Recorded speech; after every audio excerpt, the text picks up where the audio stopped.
Apollo 11 by ImmersiveVReducation.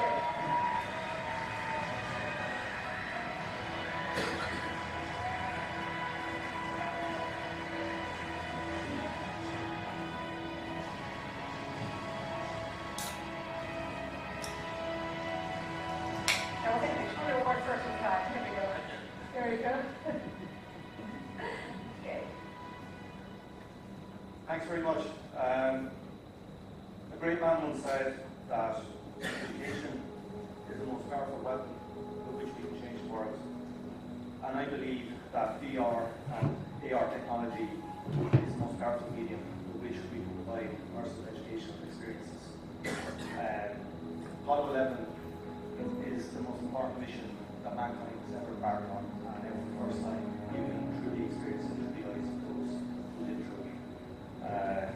I'm very, very honoured to win this award, especially coming from a very, very small town in Ireland. It is my hope, it is my belief that there is a child today, somewhere like this planet, who is eventually going to set foot upon Mars. And I really, really hope that they get to experience VR in school and that they get to experience Apollo 11 and this sets them on the path to becoming an astronaut or a scientist or an engineer and will actually eventually create the ships that will travel to Mars. Finally, I'd like to thank my amazing team. Drash, who's an amazing developer to work with. Nick Pittett, who's our animator. Mario Mantovani, who is our model maker. And of course, Sandra, who's our voiceover artist. Thanks very much.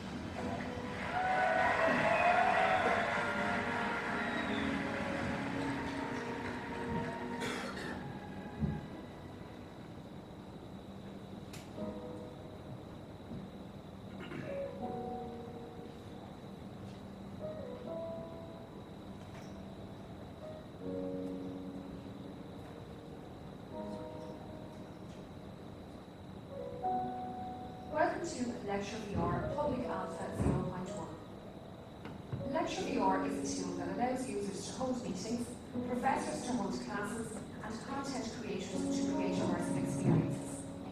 Think of us as a type of networked virtual reality PowerPoint with immersive environments, simulated objects, and interactive tools that will make educational content fun and intuitive.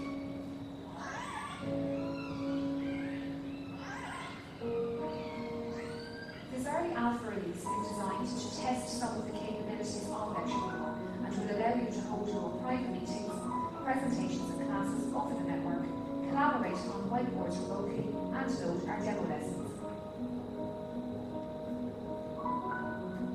Our goal is to provide a platform that educators can utilise to enhance their students' education and to provide an alternative method for distance learning programmes, giving our users a sense of being in a real location, taking part in a real class.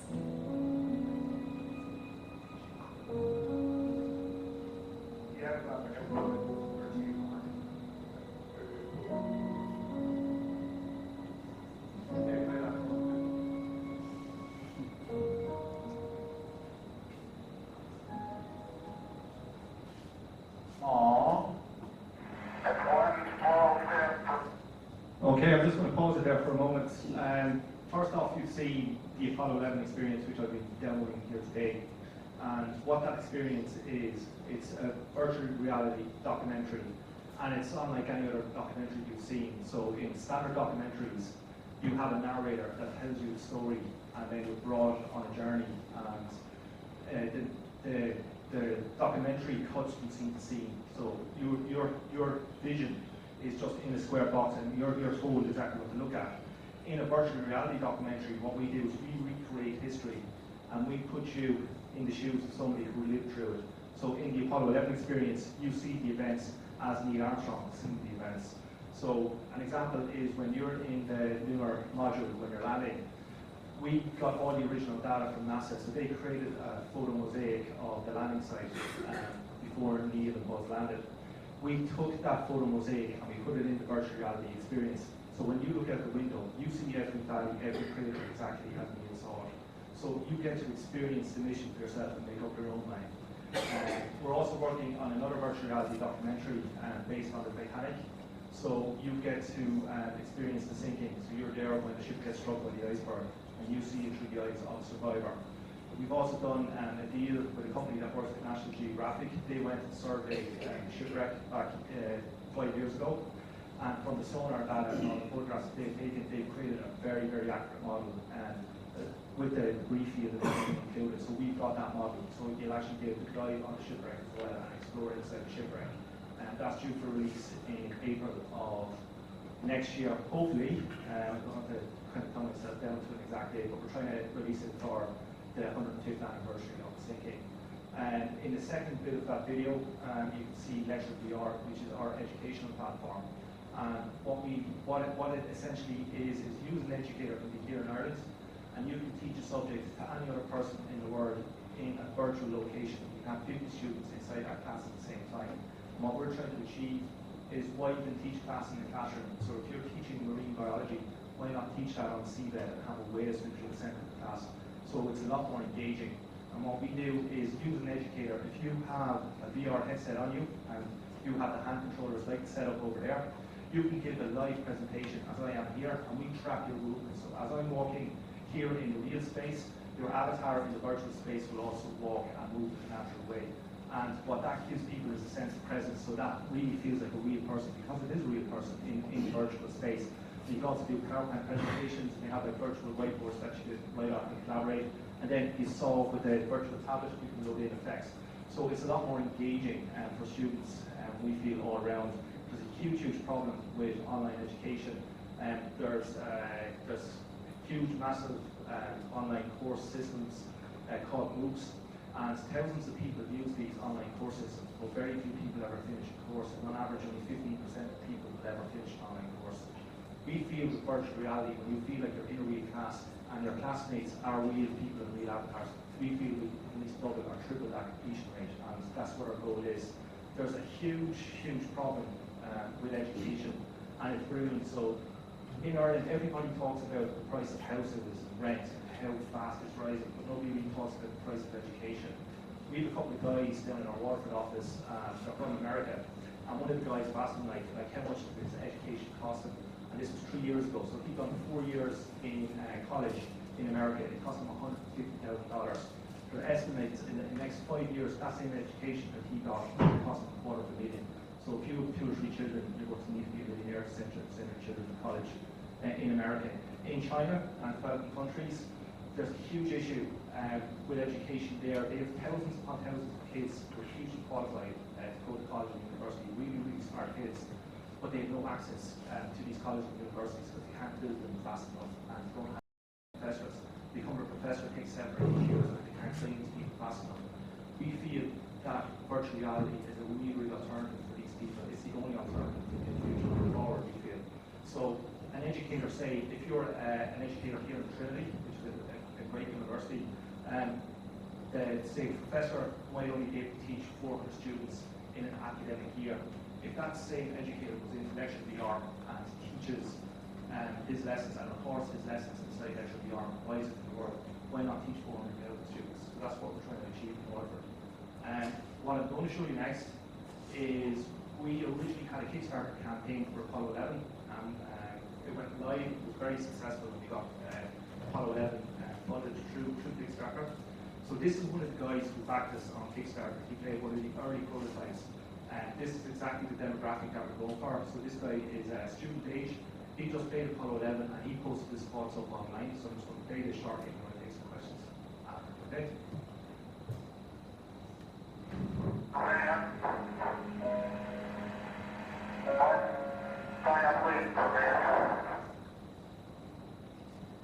So, yeah, that was the end of the demo. I'm recording this end part because unfortunately my webcam stopped at the end there, but I'm just gonna pretty much say what I said there, and that this was absolutely amazing. Like, this was just incredible. It makes me so happy that my rift right here can make me feel such powerful emotions from something that wasn't even real. And I haven't experienced something quite like that. If you guys have seeing I use my Earth a lot. We play a lot of different games on it, and I'm usually hyper and like crazy excited. And I'm really excited right now, but I just got a lot of emotions going through me right now. So because of just how amazingly detailed and just how awesome that was. Can you imagine, like, if you were back in high school and you were in your science class and you started talking about the Apollo missions, and instead of going through a long lecture about it, they gave you a VR headset and put you in this? How much more is that able to teach you than just someone talking, sitting up there talking? Not that it's a bad thing, but this is just so much more powerful.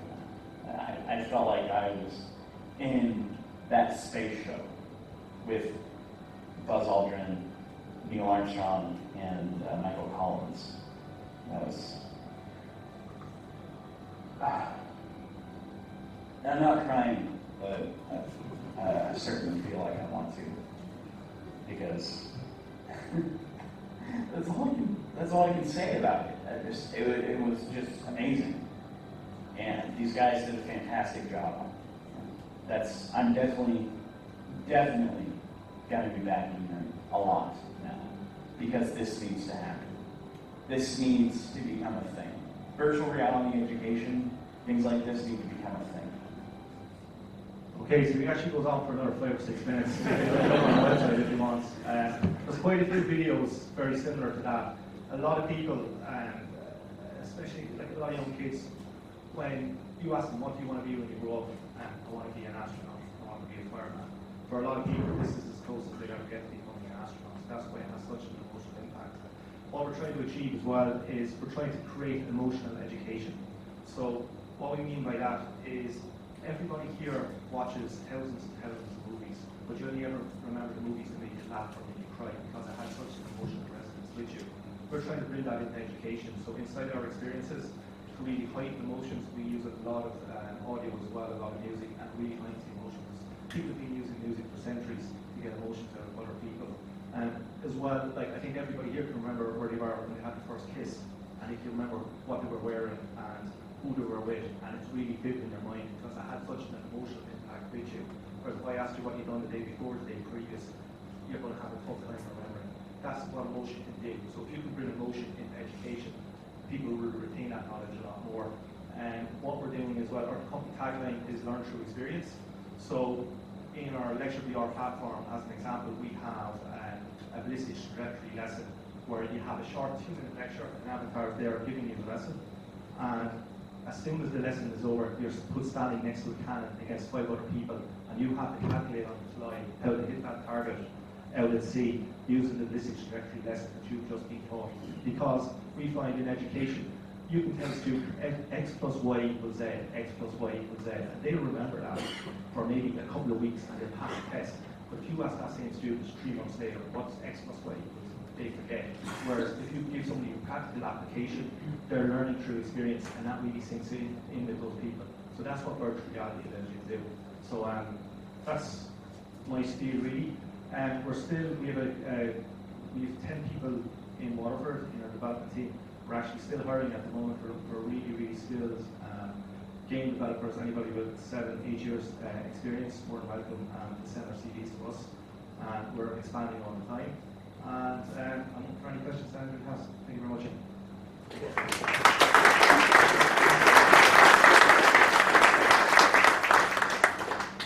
Have any questions? What's your background? What were you doing before? Yeah, my background, I was a web developer for 8 years. I had my own company in Waterford.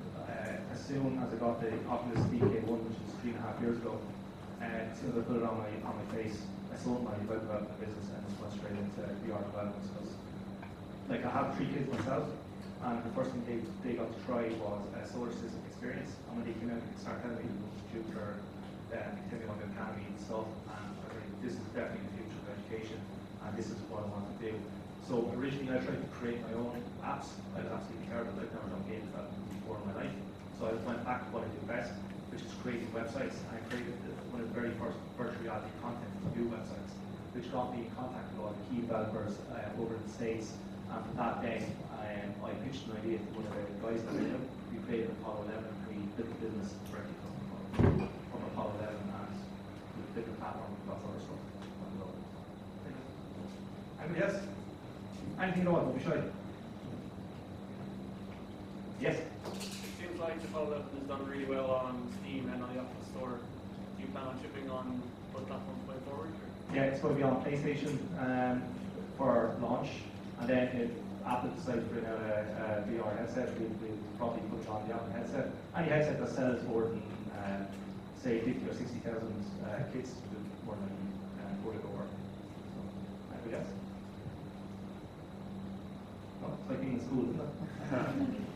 Okay, well, liaise with the schools as an education board over here, because my kids now have got, they're going to school at iPads now, so, Yeah, now we see Lecture VR as really long-term plans. So educators are, especially in Ireland as well, they're really slow to adopt new technology.